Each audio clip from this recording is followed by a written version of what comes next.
శంకుపుష్ప వృక్షము చాలా విశేషమైంది,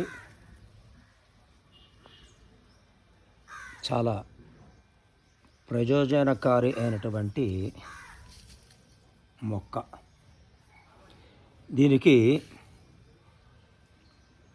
వాస్తుశాస్త్రంలో మరియు ఆధ్యాత్మికమైనటువంటి విషయంలో, ఆయుర్వేదంలో అన్నిటిలో కూడా దీనికి విశేషమైనటువంటి స్థానం.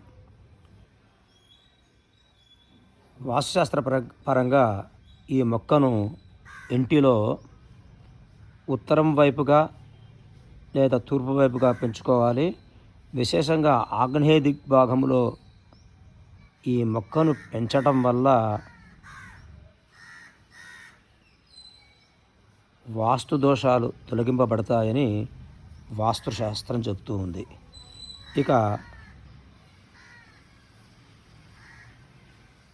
ఆయుర్వేద పరంగా ఈ శంకు పుష్పములను 6 లేదా 7 పుష్పములు తీసుకొని నీటిలో మరిగించి వడగట్టి ఆ నీటిని టీలాగా ప్రతినిత్యం స్వీకరిస్తే జ్ఞాపక శక్తి పెరుగుతుంది. జ్ఞాపక శక్తికి పెరగడము, బరువు తగ్గడము కాకుండా మధుమేహము, చక్కెర వ్యాధిని, షుగర్ వ్యాధిని నిరోధించేటువంటి శక్తి ఈ శంకు పుష్పములకు ఉన్నది. దీని బొటానికల్ నేమ్, శాస్త్రీయమైనటువంటి పేరు క్లిటోరియా టెర్నేటియా అని. తెలుగులో దీనిని గిరికర్ణిక అని కూడా పిలుస్తూ ఉంటారు. విష్ణుక్రాంత మొక్క జాతికి చెందిన వృక్షంగా దీన్ని చెప్తూ ఉంటారు. తర్వాత ఆధ్యాత్మిక విషయానికి వస్తే ఈ శంకు వృక్షము, శంకు పుష్పములు లక్ష్మీనారాయణునికి ప్రీతికరము.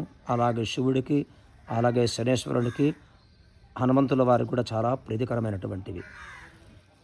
ఈ శంకు పుష్పములు శంకు ఆకారంలో ఉండడం చేత ఆ మహావిష్ణువు శంఖ చక్రధరుడు కాబట్టి ఆ మహావిష్ణువుకు ఈ శంకు పుష్పములు ప్రీతికరము. ఈ శంకు పుష్పములతో మహావిష్ణువును బుధవారం అర్చించడం వల్ల ఆర్థికాభివృద్ధి కలుగుతుంది. అలాగే శివుడు నీలకంఠుడు కాబట్టి ఇవి నీలవర్ణంలో ఉండడం వల్ల శివుడికి కూడా ప్రీతికరమని ఆధ్యాత్మిక గ్రంథాలలో, పురాణాలు చెప్తూ ఉండడం చేత శివుడిని ఒక 5 సోమవారాలు ఈ పుష్పములతో అర్చించి ఆ పుష్పములను పారేటువంటి జలములో వదలడం వల్ల, పారేటువంటి జలంలో విడిచిపెట్టడం వల్ల శివానుగ్రహం చేత ఆర్థిక ఇబ్బందులు తొలగిపోతాయని కూడా శాస్త్రం. అట్లాగే ఈ శంకు పుష్పములు శనేశ్వరుడికి ప్రీతికరము.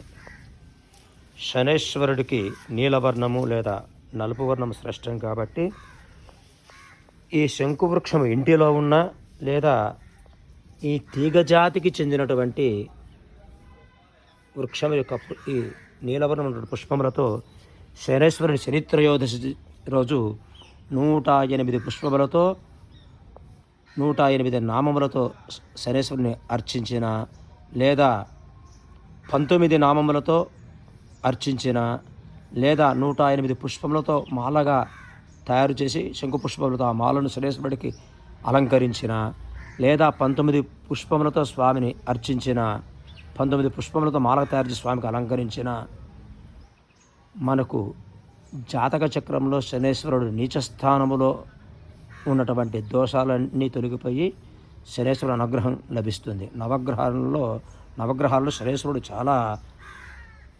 విశేషమైనటువంటి స్థానం. శనేశ్వరుడు అంటే అందరికీ కూడా భయమే. ఆయన చాలా కఠినంగా వ్యవహరిస్తాడు మనకు అనుకూలం లేకపోయినప్పుడు అని. అలాంటి దోషాలన్నీ తొలగిపోవడానికి శంకు పుష్పముల చేత శనిని అర్చిస్తే ఆ దోషాలన్నీ తొలగిపోతాయి. ఇక ఆంజనేయ స్వామి వారికి కూడా శంకు పుష్పములు ప్రీతికరమే. ఆంజనేయ స్వామి వారిని శంకుపుష్పములతో మంగళవారం అర్చించడం వల్ల ఉద్యోగాభివృద్ధి, బుద్ధి వికాసం కలుగుతుందని శాస్త్రం.